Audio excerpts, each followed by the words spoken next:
Magandang gabi po sa bawat isa at sa sambayan ng Kais Family, pati yung ating mga kapatid online. Papuri sa Diyos sa kaparaan ng ipinagkaloob sa bawat isa sa atin. Kala ko nakalimutan ni kapatid na David yung pangalan. Yan. Dito sa ating pinag-aaralan, yung aking pinabalik-balikang basahin sa ikalawang Pedro sa 3:13. Ngunit ayon sa kanyang pangako ay naghihintay tayo ng bagong langit at ng bagong lupa na tinatahanan ng katwiran.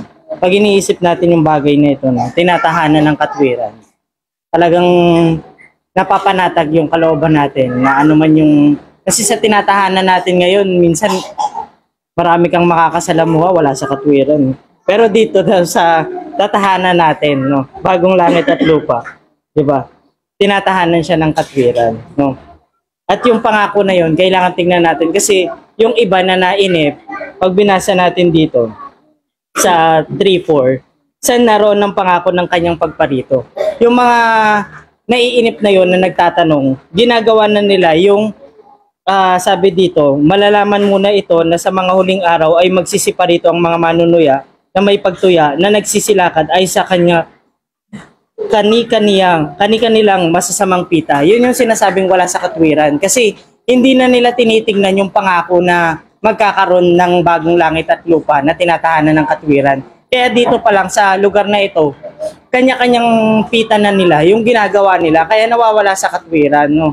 Pero sa atin, tinitingnan natin yun para kahit na nagkakaroon tayo ng pagtitiis. No? Sabi kasi sa Hebreo, kung paanong tinignan ito ng ating Panginoon, mas sa 12:2, masdan natin si Jesus na gumawa at sumakdal ng ating pananampalataya na siya, dahil sa kagalakang inilagay sa harapan niya, ay nagtiis ng krus na niwalang bahalang kahihiyan at umupo sa kanan ng luklukan ng Diyos. Tayo din ganun din.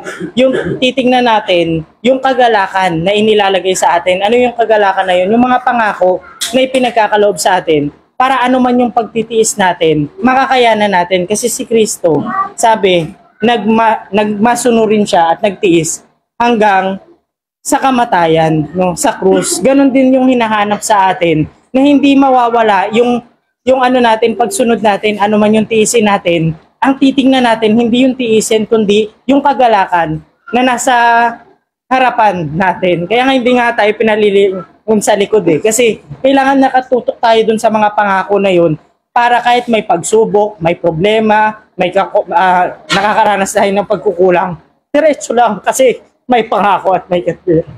Yun po, kapulisin. Salamat kapatid na David, si Michael Sumiligan. Salamat sa ating kapatid. Gustuin ko lang yung pangako na binanggit ng ating kapatid. Tunay po yun yung ating pinangahawakan. Kaya nga dito sa ating aralin, hindi ko nababasahin kasi mahaba. Nakita naman natin kung ano yung magaganap sa kaarawan ng Panginoon. Kabagsikan doon sa mga hindi sumusunod. Pero sa mga sumusunod, ito po yung ating pinangahawakang pangako.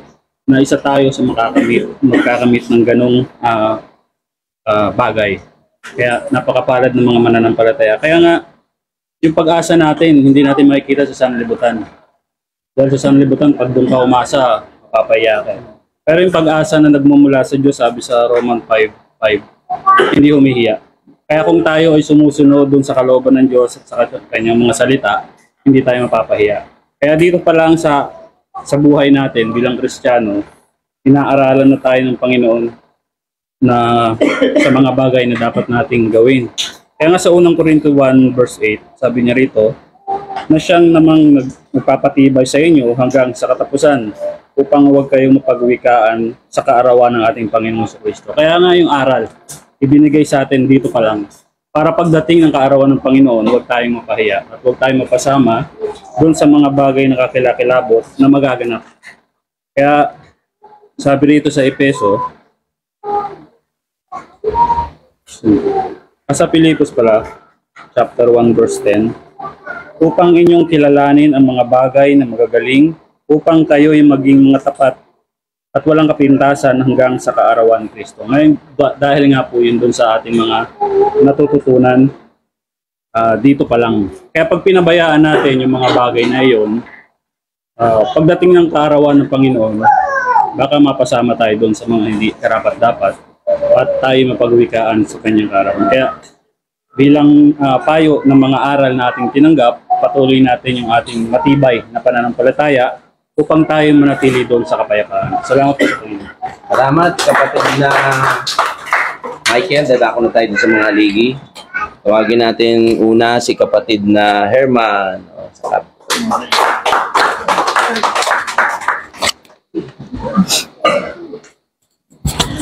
Magandang gabi sa Panginoon, purihin siya, at sa buong sambayan ni kapatid na Serge, at sa ating mga kapatid na nakatungay sa online.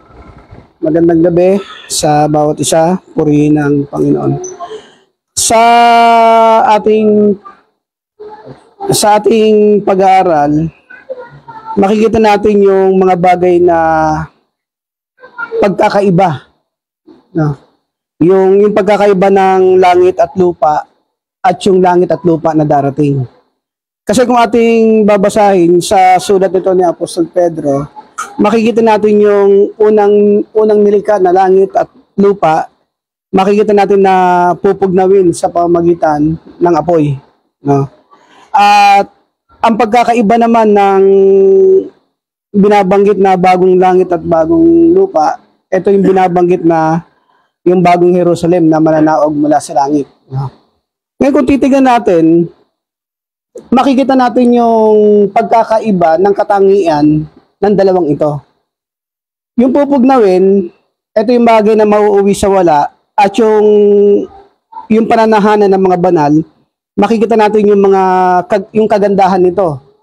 Yung lalakaran nga natin, no, mga lantay na ginto, tapos yung mga nasa paligid niyan, no, isang bagay na napakaganda sa paningin, no, ng mga mata ng mananahan doon. Kasi sa atin, lalong-lalo na sa social media, makikita natin yung mga ganda ng sanlibutan, Amerika ng Diyos eh. Pero lahat ng bagay na yan ay pupugnawin. Pero yung ganda nyon, hindi mo maitutumba sa ganda ng ibibigay ng ating Panginoon. Ngayon sa ating makikita natin yung mga kapanahan doon, no, na sa kalagayan na naghihintay, no, at ang bawat isa sa atin nasa kalagayan yan. Dapat makita ng isang mananampalataya yung katangian na isang naghihintay. Pag pinag-usapan natin yung nagsasalitang naghihintay, alam naman natin yung 10 dalaga agad, makikita natin na halimbawa dyan, no, sa chapter 25. Pero sa mga talatang babasahin natin, kinakailangan meron tayong katangian ng pag-abang naghihintay, may tinataglay tayong katangian. Anong uring katangian yon? Sabi rito, sa aklat ng awit, sa chapter 27, may gantong pagkakasulat. Sabi rito, maghintay ka sa Panginoon, hindi lang basta maghintay sabi, ikaw ay magpakalakas at magdalang tapang ang iyong puso o umasa ka sa Panginoon. Kasi merong mga naghihintay sa Panginoon na takot. 'Di ba? Ayaw mapagod, ayaw magutom. No, may mga ganun Pero sabi rito, pag ikaw naghihintay, kinakailangan may katangian kang magpakalakas, magdalang tapang sa ating puso. Kasi ang Kristiyano, may mga pagsubok na na tinatanggap kung takot ka sa mga bagay na yun, uurong ka ng pagsunod sa Panginoon. Ito yung hindi nakikita ng maraming mananampalataya. Pero sa atin, salamat sa Panginoon, yung mga bagay na yan ay ipinapaaninaw sa atin. Magandang gabi mga kapatid, purihin ang Panginoon. Salamat kapatid na Herman. Salamat sa kapatid na Oliver. Purihin ang Diyos at magandang gabi sa lahat. Sky's Family, magandang gabi po.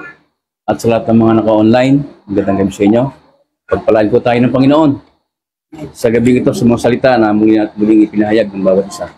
Yung pag-aaral natin, na bagamat ilang beses na ibaba ito, pero patuloy pa rin na nagbibigay sa atin ng mga bagay na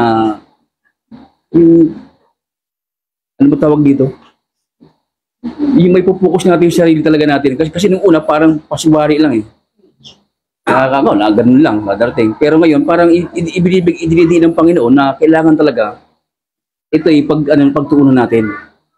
Kasi sabi nga ng mga kapatid kanina, mahirap yung naghihintay. Di ba? Mahirap yung naghihintay. Kasi sabi nga, doon sa isa sa talata ng 37 ng awit, maghintay na may pagtitiis sa Panginoon.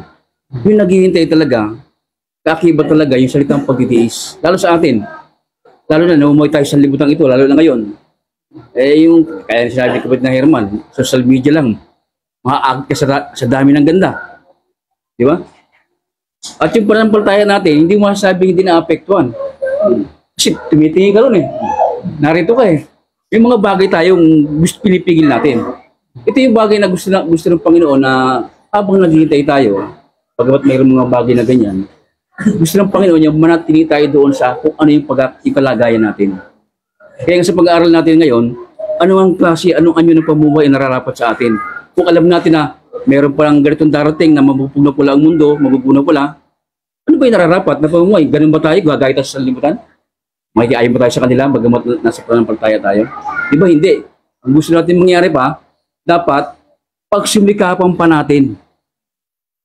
Kasi mahirap yung labanan eh. Mahirap yung labanan. Hindi mo masasabing ako ano na. Di ba? Kasi may nadadapa. Mayroong pwedeng mangyari. Kaya nga, sa awa na lang ng Panginoon, naroon tayo. Lagi tayong humingi ng awa ng Panginoon para mapagtagumpayan natin yung lahat ng pakipagbaka natin ito. Kasi ito pakipagbaka to eh. Bagay sa pakipagbaka ng pananampalataya natin. Ayun, isa sa maganda rin nabanggit, yung maghintay tayo sa Panginoon, ano sabi nun?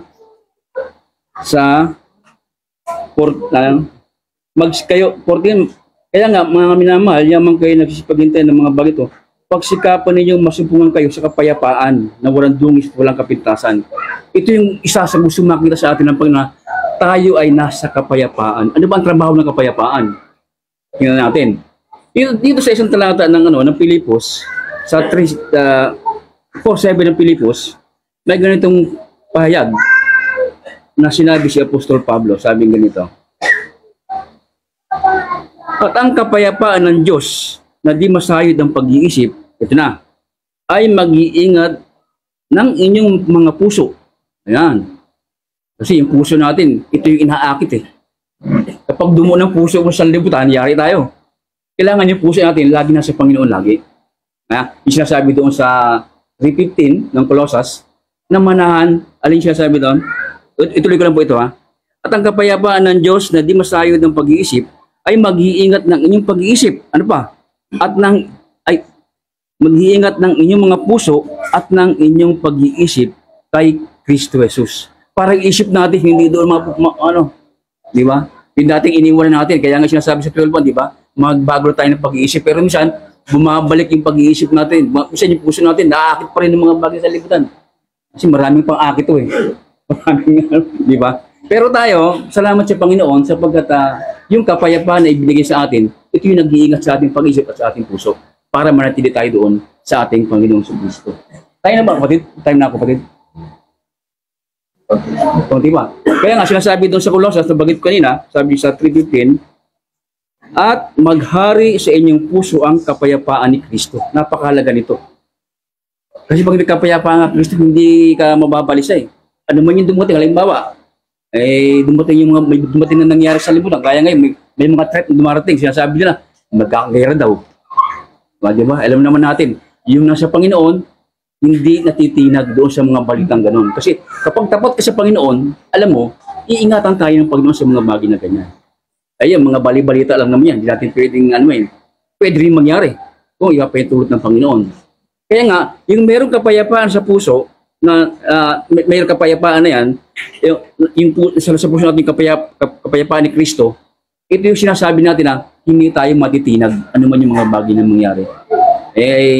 Ngayon napag-usapan yung mga bagay na ganyan eh. Di ba sa kalat yan eh.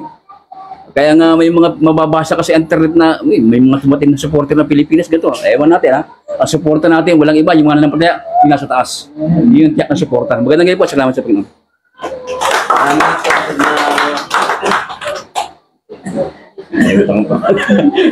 Ano, kapatid na din.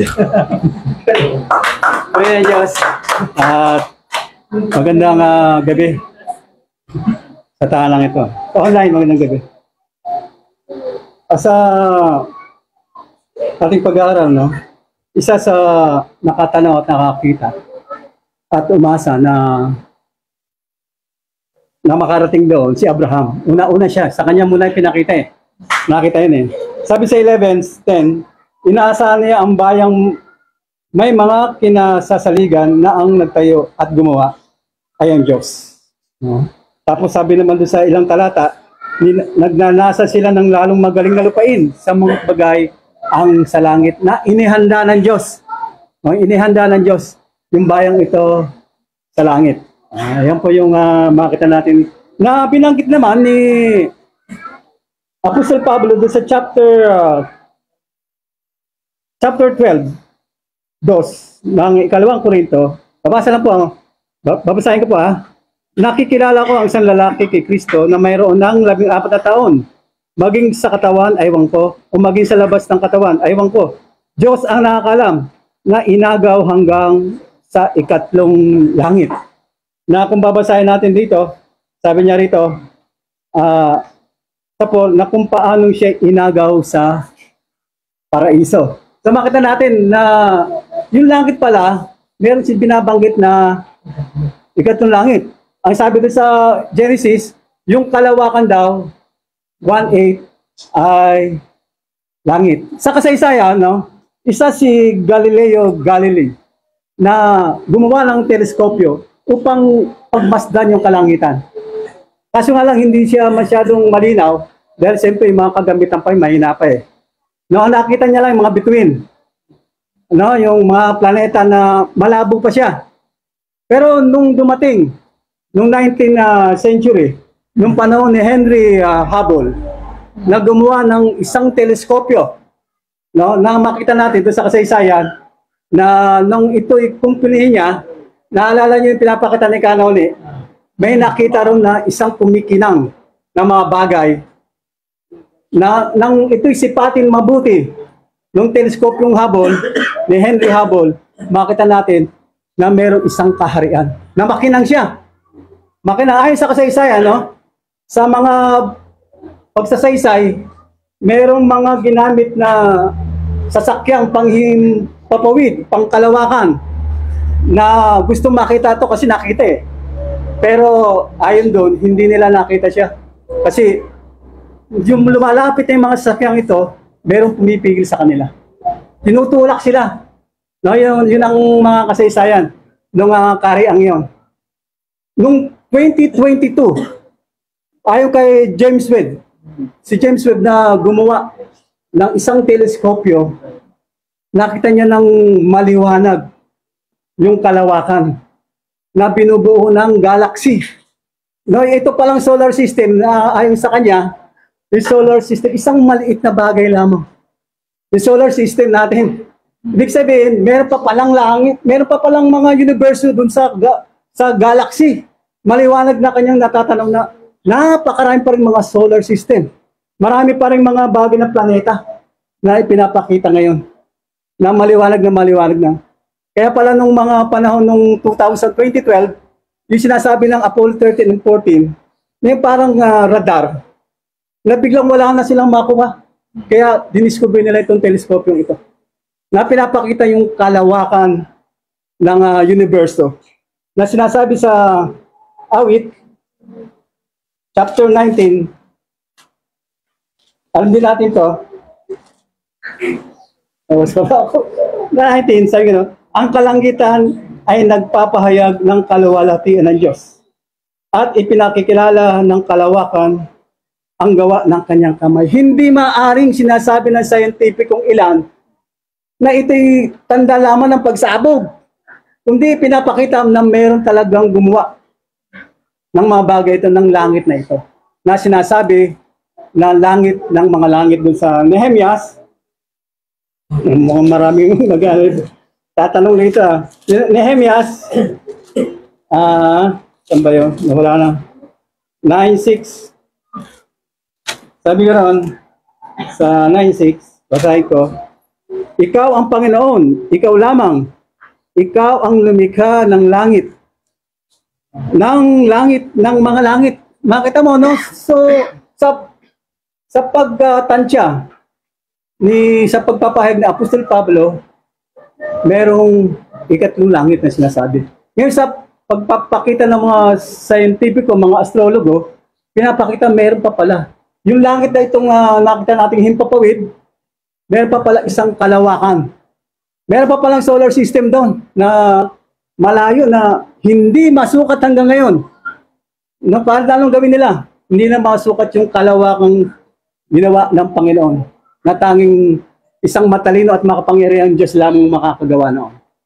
Kaya itong hayag na binabanggit sa atin na sinasabi ni Abraham na langit na kinasasaligan na ang nagtayo ay ang Diyos. Na maliwanag na katotohanan. Mismo sila eh. May mga hindi naniwala mga scientific pinapakita na meron talagang langit. At na luklukan ng Panginoon. Yun lang po, magandang gabi po rin ng Panginoon. Salamat kapatid na Tindo, kapatid na Jose.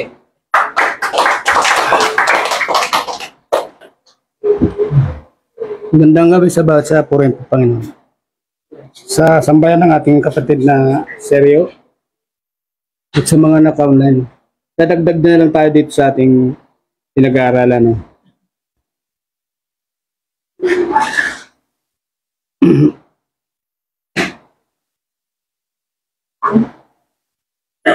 Dito sa 3, ikalawang Pedro 3, no? 11.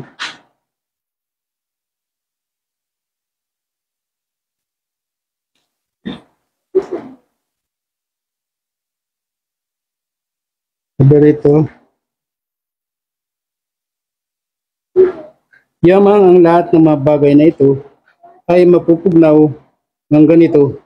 Ano ang anyo ng mga pagkatawang nararapat sa inyo sa banal na pamumuhay at pagkamaawain? Anong anyo raw ng pagkatao yung nararapat sa bawat ano? Lalo dun sa mga sumasampalataya, no? Maliwanag po na inano rito na ang ano ng Panginoon talaga, ang layunin talaga, binasa ni kapatid na Seryo sa Thessalonike, yung kabanalan, taglay yung kabanalan. Kasi ito yung ano ng Panginoon talaga. Babasahin ko nun sa 4.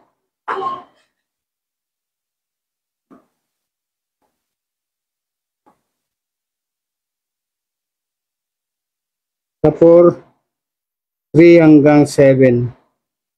Sapagkat ito ang kalooban ng Diyos sa makatwid bagay, ang inyong pagpapakabanal, na kayo magsilag sa pagkyapid ng bawat isa sa inyo makaalam na maging mapagpigil sa kanyang sarili katuan sa pagpapakabanal at kapurihan. Hindi sa pita ng kahalayan na gaya ng mga intil na hindi nakakilala sa Diyos, na sino may huwag lumapastangan at magdaya sa kanyang kapatid sa mga bagay na ito, sapagkat ang Panginoon ay mapaghiganti sa lahat ng mga bagay na ito, na gaya ng naman ang kanyang ipinatalastas ng una sa inyo at pinatutuanan. 7. Sapagkat tayo tinawag ng Diyos hindi sa ikarurumi kundi sa pagpapakabanal.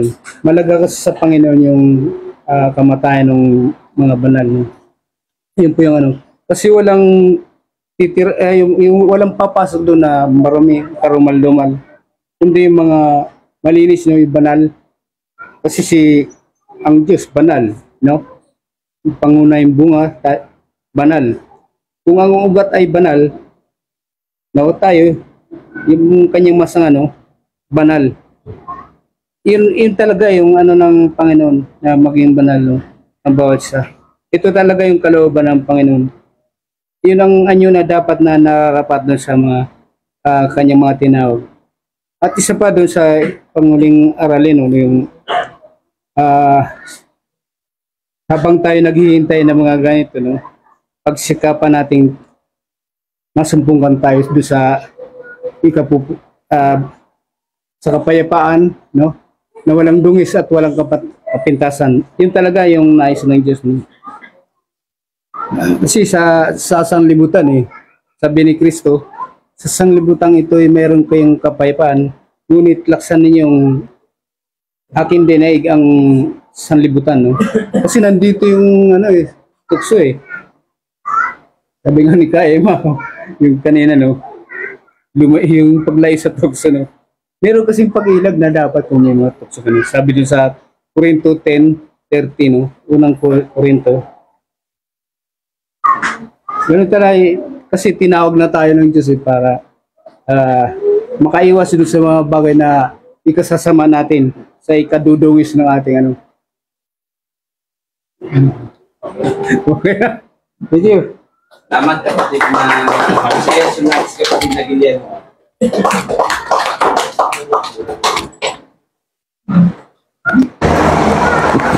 Magandang gabi sa inyong lahat, lalong-lalo na din sa sambayan ng ating kapatid na may kapatid na Seryo.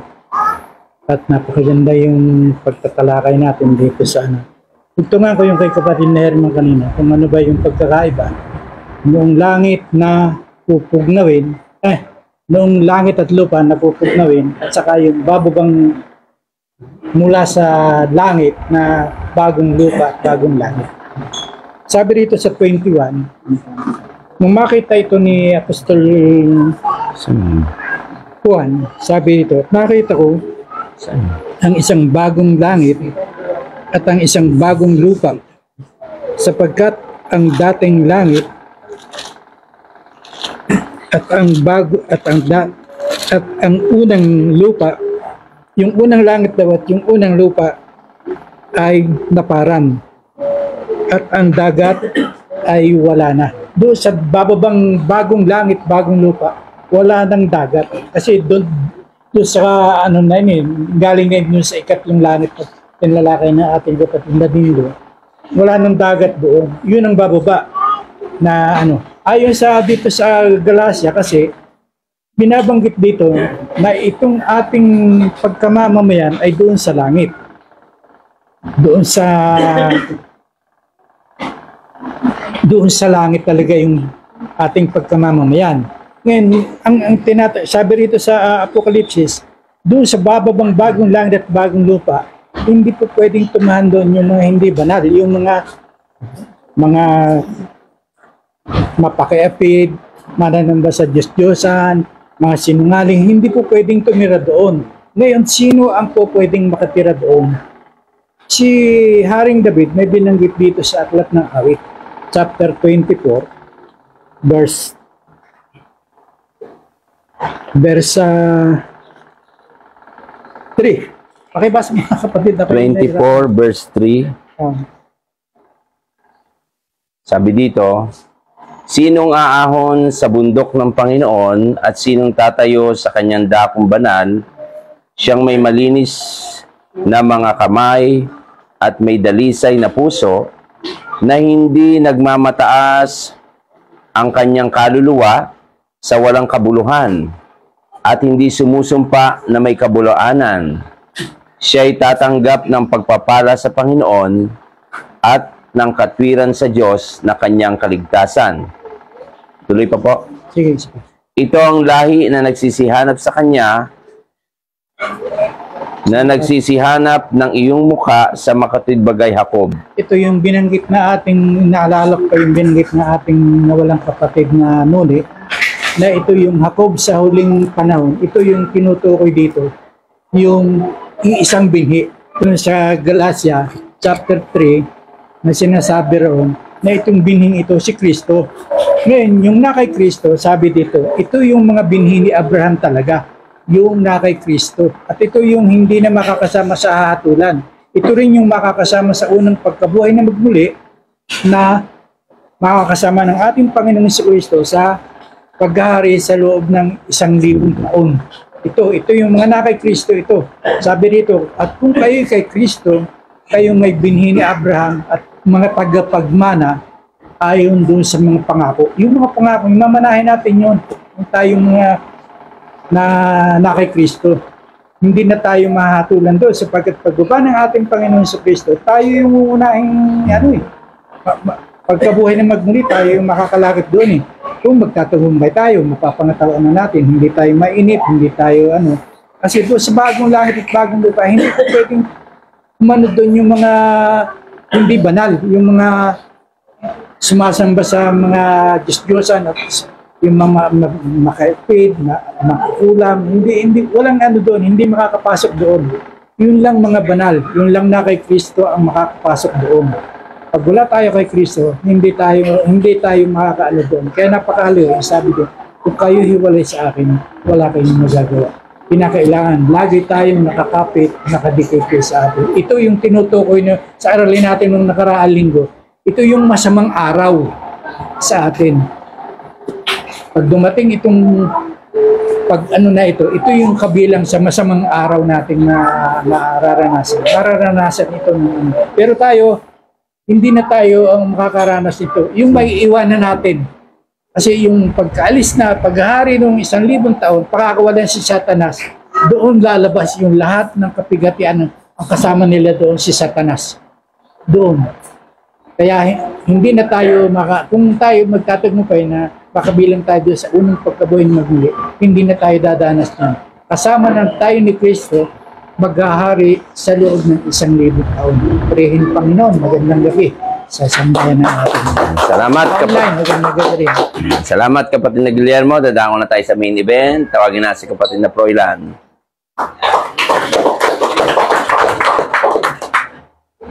Magandang makita ko kayong lahat. Magandang gabi sa bawat isa. Purihin ng Diyos. Sambayan ng ating kapatid na Seryo. Ganun din sa bawat isa sa patuloy na pagsisikap ng bawat isa sa mga tungkulin na ibigay sa atin ng gawain. Magandang gabi rin kay kapatid na Christy na nakasama natin. Magandang gabi sa iyo. At salamat sa bawat isa sa inyo sa malalayong lugar. At salamat sa kaparaanan ng Diyos. Kasi yung Diyos ang gumagawa niyan para sa atin. Lahat ng kaparaanan. Sa mga kapatid natin online, patuloy ang pakikinig. Alam ko gusto nyo rin magbahagi. Minsan pumunta kayo rito para makapagsalita kayo. Kasi yung mga kapatid natin hindi nagbahagi, alam ko handang-handa eh. Hindi nga lang sila mga natawag. Kaya nga parang tingin ko sa ng loob. Joke lang. Sa pag-aaral kasi natin mga kapatid, napakaganda ng mga bahagi. Hindi na nga nagkapasalamat tayo sa Diyos na yung unawa ay pinagkatuloy na pinagkakaloob ng Panginoon. Tamang mga kapatid, masailan yung ating aralin, yung pag-aaral po natin. Kasi meron ditong hinihingi. Lagi natin tatandaan, meron kasing espiritu nga masama eh. Espiritu siya. Pag sinabing espiritu, sa isang idlap, andyan siya. Magkamali ka ng karumihan ng pag-iisip, andyan agad yun. Magkaroon ka ng karumihan ng puso, andyan agad yun. Kasi nga, para siyang leong umuungal na humahanap ng masisila niya. Kaya kapag may pagkakataon, nandyan yun. Nandyan yun. So, siya yung pipigil para yung sinasabi rito, bagong lupa at bagong langit ay hindi marating ng tao. Siya pipigil niyan. Kaya nga, salamat sa Diyos. Kasi yung unawa na ibinibigay ng Diyos, isa yun sa panlaban para matamo natin yung pagtutugumpay. Kasi may panlaban nga eh. Yung unawa, yung karunungan na yan, yung salita ng Diyos, sandata yan sa kanan at kaliwa. Yung lagi natin binabanggit. Na kapag nandyan ng Satanas, pumunta sa tagiliran mo, nandun yung kanan na sandata ng Panginoon, pwede mo siya tagpasin agad. Diba? Pag pumunta sa kaliwa, may sandata ka rin, tatagpasin mo rin siya agad. So, hindi mo siya pinalalala. Kapag alam mong tinutulak ka, papalayo doon sa kalooban ng Diyos, alam mo kaaway ang gumagawa sa iyo. Kaya dapat alam natin yun. Minsan kasi, ini-entertain eh. Kapag nandyan i-entertain na yun ang nangyayari. Lagi natin tatandaan, pag nagsalita ang ba nakasulatan, katotohanan niyo. At isa sa salita niya, may kumatok, hindi po ba sumunod kami sa iyo? Sabing ganun. Kami ay nangaral din sa iyong pangalan. Diba? Dapat alam natin yun eh. Pero anong sagot ng Panginoon? Hindi ko kayo nakikilala. Sabing ganun ng Panginoon. Tinatuwa ng Panginoon yun. Pero sabi niya, nasisunod sila. Sabing ganun. Kaya may posibilidad na mangyayari yung mga ganung bagay. Kasi nasulat yun eh. May naghihintay, 10 dalaga, yung 5 lang nagtagumpay, yung 5 iwan. Dapat yun, na pag-aaralan yun, titignan natin yun kasi nagbabasa tayo, bakit sila naiwan? Ano yung kulang? Titignan natin kaagad yun. Ano ba yung kulang? Bakit sila naiwan dun? Eh yung may iwan, delikado eh. Sabi nga, mabigat yung pinag-aaral natin, maselan to eh. Maselan. Kasi alam natin kung ano yung magaganap doon sa may iwan, doon sa hindi magtatagumpay.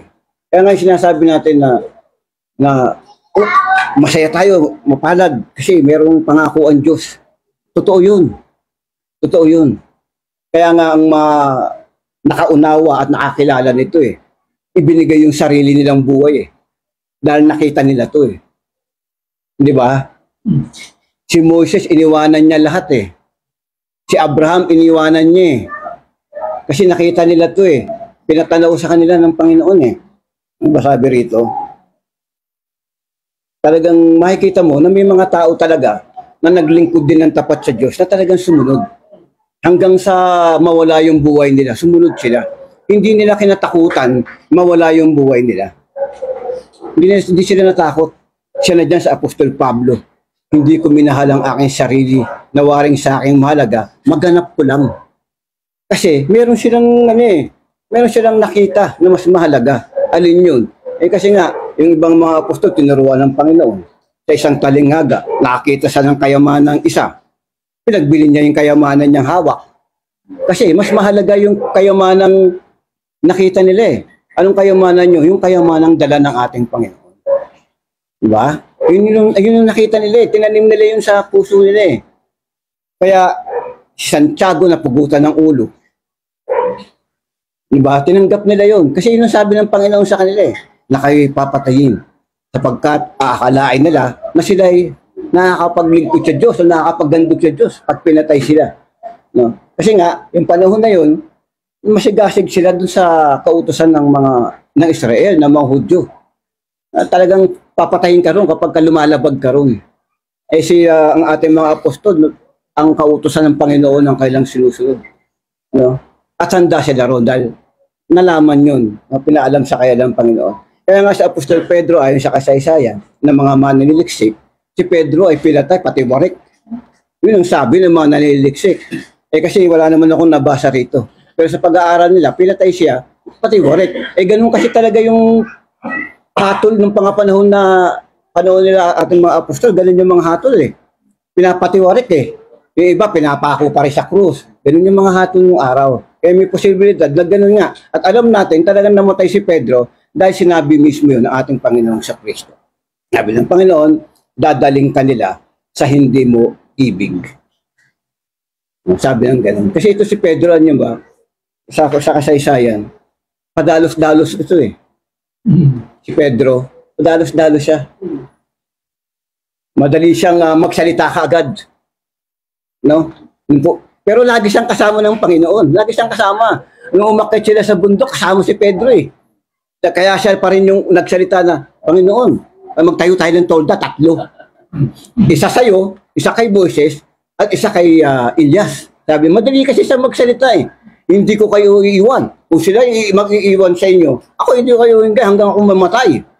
Sabi ni Pedro, talaga ano siya, yung pang nagsalita siya. Kasi ano siya, yung puso niya, tapat naman sa ating Panginoon at nakita niya yung kapangyarihan ng Panginoon.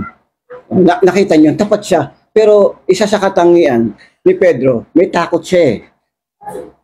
Nakakaramdam din siya ng takot. At inunawa naman siya ng Panginoon matapos siyang ikahiya. O ano tawag doon? Itatwa. Ay ba ang tawag doon? Yung itatwa yung Panginoon. Hindi ko siya nakikilala. Kasi nga padalos-dalos kasi siya. Nung sabi niya nga, hindi ko iiwan. Hindi nga naman niya iniwan, sumunod siya. Diba nakita niya? Sumunod naman siya.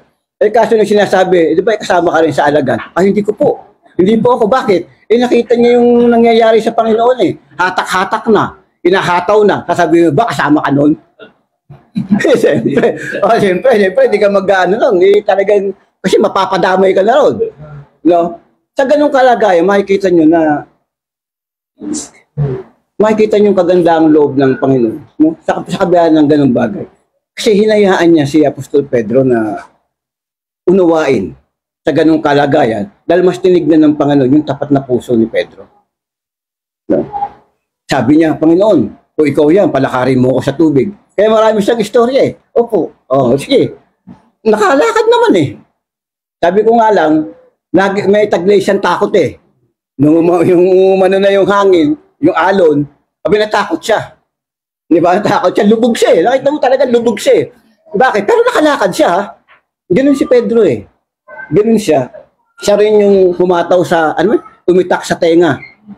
Ganyan. Sa tenga nung umuhuli sa kanya, di ba? Kasi handa niya talaga ipaglaban yung Panginoon eh. Handa niya ipaglaban. Ganun si Pedro.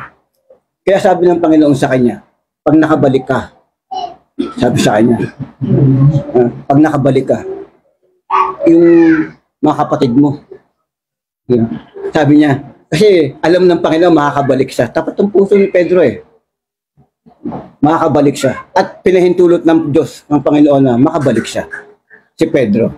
Kaya nung siya pinanghinaan ng loob, siya ay ng isda, tinawag siya ng Panginoon. Mahal mo ba ako na higit sa dito? Sabi niya ganyan. Opo, Panginoon. Alam naman ng Panginoon eh, mahal kita. Sabi niya ganyan, pangalagaan mo ang aking mga tupa. Anong ibig sabihin ng Panginoon doon? May tungkuling ibinigay sa iyo. Ano man ang nangyari sa iyo, dapat ang umiral, tungkulin mo dahil diyan ka tinawag ng Panginoon. Yun yung gusto niyang ipakita. Yun yung aral kay Pedro.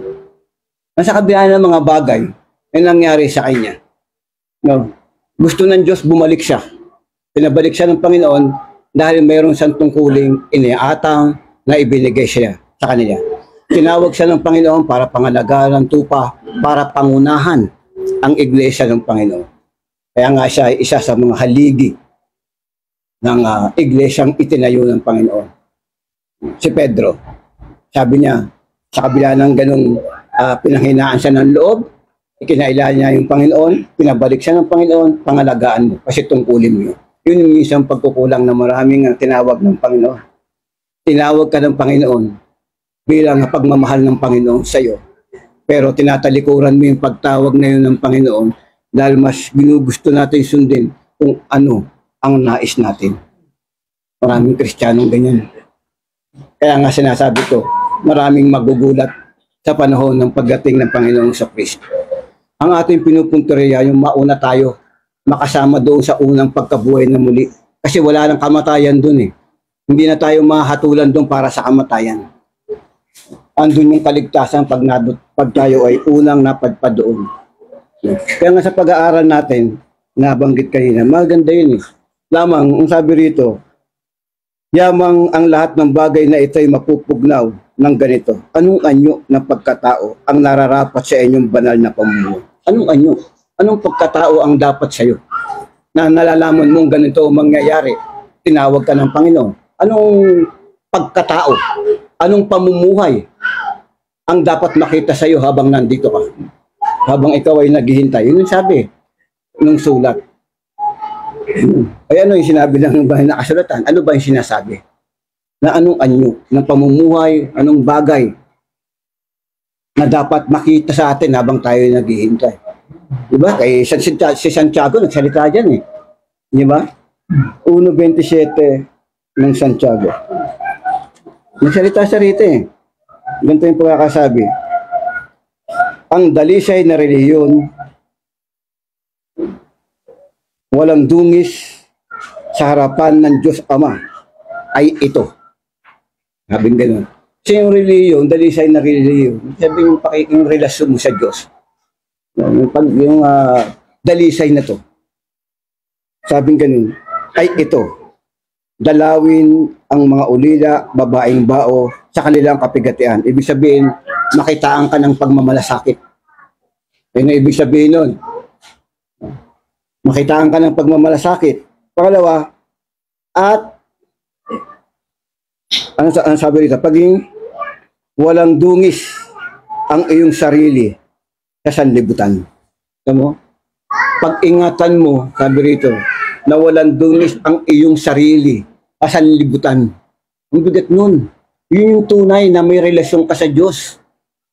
Ang tunay na mayroon kang relasyon sa Diyos, sa pamumuhay mo, sabi nga, marunong ka magmalasakit sa iyong kapwa. Pangalawa, iingatan mo yung sarili mo, walang dungis dito sa sanlibutan. Simple ba yun? Di ba? Sa trabaho lang dapat dala mo yun, pamumuhay na kasama ang Diyos. Kasi ang tinutukoy dito, pamumuhay, kasama mo Diyos kung namumuhay ka, tinalatalikuran mo yung Panginoon, paano sasama ang Diyos sa'yo ron? Di ba? Ang sabi rito, mamumuhay ka kasama ang Diyos. At kasama sa pamumuhay na yon, iingatan mo yung sarili mo, walang dungis sa sanlibutang ito. Ang bigat yun. Hindi ganun kaano yun. Hindi ganun siya kasimple. Talagang pagsisikapan mo yun sa tulong ng Diyos. Kasi nga, pagkasama mo ang Diyos, walang bagay imposible sa Diyos Kaya isasama mo siya. Kaya pagdating sa hanap buhay, nag-hanap buhay ka, kasama mo yung mga kaibigan mo, isasama mo yung Diyos. Para maingatan mo yung sarili mo. Ganun talaga yun Hindi porkit halimbawa, naglilingkod ka sa Diyos, may mga kaibigan ka, babaliwalain mo yung kaibigan mo. Ayoko, baka maging masama ako sa inyo Di ba? Di ba? Hindi masama makisama sa mga kaibigan. Ang masama, yung makisama. Pero yung makisama, hindi. Paano mo mahahayagan ng salita ng Diyos yun Kung, di ba, lalayuan mo sila. Layuan mo yung masama nilang ginagawa. Pero yung tao, lapitan mo. Para, total, kulang naman sa inyo yung 3 minutong pagpapahayag di doon nyo gamitin sa mga kaibigan nyo. Di ba kayo? Di ba? Walang pigilan yun. Diba? Doon yung isa-isa, sa mga malapit na, na kamag-anak. Sigurado, hindi kayo mapipigilan nun. Hindi ganun yung pamumuhay. Kasi nga, sabi ko nga, ano pa yung sasabihin ko? Kung pagsasama-samahin yung mga sinabi nyo, napakaganda ng mga saysay. Kaya, ang atin, una sinabi ko nga, katulad kay Pedro, yung aral doon, yung tungkulin na ibigay sa kanya ng Panginoon. Gusto ng Panginoon, pahalagahan niya. Tungkulin mo yun Sa anumang kadahilanan, nandun ka. Tungkulin mong gampanan yung ibinigay sa'yo ng Panginoon. Napakahalaga nun. Kasi itinayo ka ng Panginoon dyan dahil gusto ng Panginoon. At kapag tumatayo ka, nabibigay mo ng karangalan ng Diyos. Kapag nasusunod mo yung pagkakatawag na itinawag sa'yo ng Panginoon, nabibigyan mo ng karangalan ng Diyos. Bakit? Kasi yun yung bagay na ginusto ng Diyos para sa'yo. Kaya kapag ito ay nakatalikuran o nababaliwala, nalulungkot yung Panginoon doon sa ganung parte. Kaya sa anong kalagayan nandun ka hanggat nakakatayo ka, kung ano yung binigay sa iyo ng Panginoon, gawin mo. Sapagat ito ay ibinigay sa iyo ng Panginoon. Ganun po yun. Ngayon sabi rito, sa pamumuhay, di ba, madalas natin mabanggit, di ba sa 12:1 ng Roma. Balikan na lang natin. Alam na natin ito Sabi sa 12:1, mga kapatid, ipinapamanhik ko sa inyo, alang-alang sa kahabagan ng Diyos, na inyong iharap ang inyong mga katawan na isang haing buhay. Ang inyong mga katawan. Kasama dyan yung mga sangkap. Kasi katawan mo Pag sinabing katawan mo, kasama dyan mata, kasama dyan ilong, kasama dyan yung tenga, kasama paa. Iharap mo yung mga yun sa harapan ng Diyos.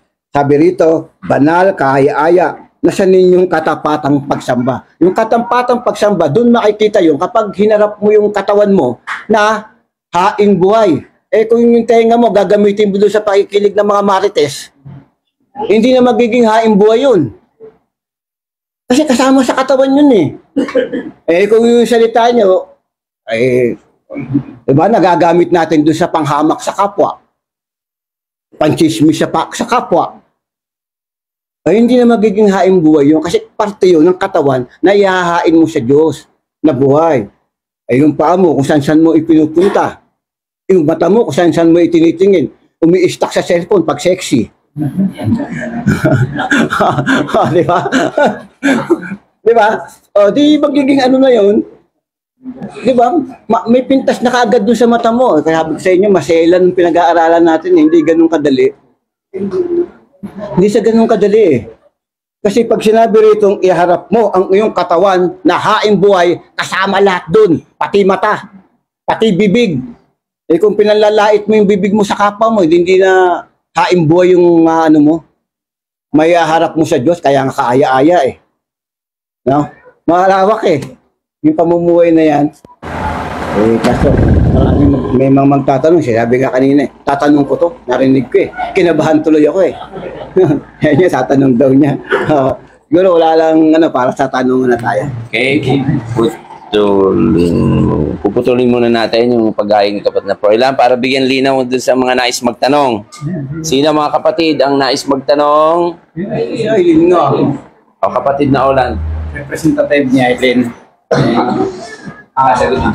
Kasi kung gusto ko lang malinawan dun sa naririnig kong may first coming at saka second coming, saan ba ito umuugnay na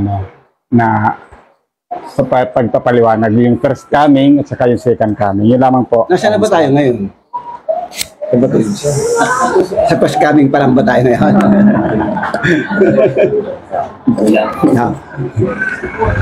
Second day yata tayo ngayon. Hinihintay natin yung muling pagbalik ng ating Panginoon. Ito yung hinihintay natin. Ngayon yung pagbalik ng ating Panginoon. Diyan magaganap yung unang pagkabuhay na muli. Yung unang pagkabuhay na muli, ito yung inaasam natin na mapasama tayo doon. Kasi merong mga namatay sa unang pagkabuhay na muli na hindi bubuhayin pa. Mananatili sila doon. No? Yung mga makakalakip na nabuhay na muli, yung mga namatay na lingkod ng Diyos na bubuhayan niya, at yung mga mararatnan niyang buhay, wala nang puwang yung kamatayan doon. Wala nang puwang. Pero yung mga maiiwan, may puwang pa, pwede silang hatulan doon. Mahatulan pa yun. Pag dumating na yun, isa yan sa mga hula. Kasi marami ng digmaan na naganap eh. Ang pinakamahirap na digmaan yung mangyayari ngayon eh. Ngayon. Kasi marami siyang mahihikayat eh. Pati nga hirang mahihikayat eh. Pati hirang eh. Pag nangyari yung biro, ikaw magpababa ng apoy. Igagawa ng himalayan eh. Isa sa himalayan, magpapababa rin ng apoy eh. Pangalawa, magsasalitaan yun kahit bato. Magsasalita yun, bibigyan ng kapangyarihan yun. May pahintulot yun, pinahintulot yun. Kaya pati hirang ay maaakay nun. Kaya nga ang magtiis hanggang wakas eh. Maliligtas, kaya matindi yung mangyayari sa panahon niya. Kaya nga sabi ko nga, madali yung pag nagsasalita ka, madali eh. Pero kapag nangyari na, digmaan lang pag nangyari, ewan ko kapag di tayo nakabili ng bigas. Kapag wala nang kakainin dyan, ewan ko. Eh, sabi ng Panginoon naman sa atin sandaling-sandali. Sabi sa aklat ng Isaias, ikukubli ko kayo ng sandali. Sabi naman ganun. Eh, meron tayong Espiritu Santo eh. Kaya naniniwala ako na kapag dumating yung panahon na yun, aalalayan tayo ng Panginoon. Maraming magtatanggol na bansa, kung kaninong bansa, pero mas mabuti, ipagtanggol tayo ng Panginoon. Ayun yung pinakamahalaga. Eh, sabi nga sa aklat ng Isaiah 57, kung di ako nagkakamali, nandun sandali, sabi nga, kinalimutan kita, sabi nga, pero ikukubli kita. Sabi nga, sa mga panahon na yan. Meron tayong Espiritu Santo, tandaan natin yan. Pag dumating yung panahon na yun, aalalayan tayo niya. Kung sumasampalataya tayo, no? Aalalayan tayo niya, kaya, ewan ko, kasi yung dadatnan, pagdating nun, nasa edad na mga edad na yung iba, di sinama sarili, no? Pero maaaring datnan yun ng mga anak-anak na natin. Hindi natin alam. Kasi malapit na yan, mga kapatid. Kaya nga, ako yung nangihinayang eh. Sa huling panahon na malapit na, tsaka pa tayo paluwag ng paluwag yung pagkapit sa Panginoon eh. Lumuluwag eh. Nakakalungkot eh. Dahil lang sa buhay na ito, lumuluwag yung pagkapit sa Panginoon eh. Dapat, mas talo kang kumapit sa Diyos eh. Dahil alam natin sa 60, tingnan mo dito sa 66:24 ng Isaias, kita mo mangyayari oh. Gusto mo ba ganito mangyari? 66:24. Ito yung mangyayari oh. At sila ay magsisilabas, magsisitingin sa mga bangkay ng mga taong nagsisalansang laban sa akin. Sapagkat ang kanilang uod ay hindi mamamatay, o mamatay man ang kanilang apoy, at sila ay magiging kayamutan. Pero mo yun, hindi mamamatay yung kanyang apoy dun sa panahon na pag hindi ka nagtagumpay. Diyos Mariosep. Ano pa yung halimbawa dyan na binigay ng Panginoong Kristo? Yung isang mayaman nandoon sa di ba? Si Lazaro nandoon sa piling ni Abraham. Ano sabi nung diba sa 16:23 yun? Ano sabi nung mayaman? Oh, di ba? Abraham, sabi niya ganoon. Kahit namang dait-diti lang, yung daiti. Sabi niya, ibig sabihin nun, ng mga panahon na yun, talagang napakainit, sa 23. At sa Hades na nasa pagdurusa, ay itiningin niya ang kanyang mga mata at natanaw sa malayo si Abraham, at si Lazaro ay nasa kanyang sinapupunan. At siya'y sumigaw at sinabi, Amang Abraham, maawa ka sa akin, suguin mo si Lazaro, upang itubog niya sa tubig ang dulo ng kanyang daliri, at palamigin ang aking dila, sapagkat naghihirap ako sa alab na ito. Kita mo yun? Yung panahon na yun? Si Lazaro kasi naghihirap ng panahon, sumunod sa Diyos, pero naghihirap siya. Pero yung panahon na yun, pinupkup na siya ng Panginoon. Asasiping siya ni Abraham. Ito, nagpasasa ng kayamanan. Nagliwaliw dito sa mundo. Nung panahon na yun, nagkabaliktad. Doon sa napunta ron sa alab. Ang sabi ron, kahit na yung dulo lang ng daliri, ilagay lang sa dila para maipsnan yung yung alab ng apoy. Yung nandun sa lugar niya. Ganun kainit. So bakit hinalimbawa ito? Kasi mayroon talagang impyerno. May buhay na wala hanggan at merong impyerno. Kaya pinakita to. Naku po, Diyos ko. May oras pa ba tayo? Kapatid, okay na ba yun? May follow-up question. Yung tungkol sa bago mangyari na lahat. Yung mga si Moises at si Elias ba yung nakasulat sa Apokalipsis? Yun ba yung nangyayari na yun o mangyayari pa lang? Mabigat yun. Yung kasi yung kay Elias, kay Moses, wala na sila nun . Pero may darating daw na dalawa, di ba? Yung pangka-espiritu nila. Yun ba yung nangyayari na ba o mangyayari pa lang? Hindi ko mahirap banggitin yan . Kung mangyayari na yun at mangyayari pa . Kasi pero isa yun sa sinabi na darating . Pagdating ng mga panahon na yun. Pero wala na si Elias nun, saka si Moses . Paglalarawan ito . Sa espiritu na yan . Ganong katangian din. Ibig sabihin. Ngayon kung sino yun, hayaan natin yung Panginoon doon. Wala pa, hindi pa daw. Maaari. Kasi pero ito sinulat. Panahon ni Juan, mula kay Juan, mangyayari yun. Panahon ni Juan. Hindi ito yung panahon pa na dumaan kay Moses. Mula nung isulat ito ni Juan, doon pa lang magsisimula yung Apokalipsis. Ayun po yung hula nun. Mula nung isulat ni Juan yan. Malamang, mga kapatid. Kasi hindi ko mahirap kasi saysayin yung ganung bagay . Kasi, kaya nga meron tayong protektor, doon natin itanong. Yung mga ganyang bagay. Kasi malalim yun . Hindi tayo katulad ng iba na basta makasagot lang . Pagdating sa ganyan, pagdating kasi sa hindi ko, kung may gusto man ako isagot, pero wala akong katiyakan, hindi ko ginagawa. Meron akong gustong isagot, pero wala ako sa katiyakan para banggitin ko . Siguro pag natiyak ko na, saka ako na babanggitin. Purihin ng Diyos. Siguro magandang gabi sa bawat isa. Magsikap tayo, Panginoon, sa paglilingkod sa Panginoon. At sana magtagumpay tayo sa tulong ng Diyos. Ang magtiis daw ang gawakas, maliligtas. Ang di makapagtiis, iiwan ang paglilingkod. Iiwan. Huwag mang mangyari. Purihin ng Diyos. Magandang gabi sa bawat isa.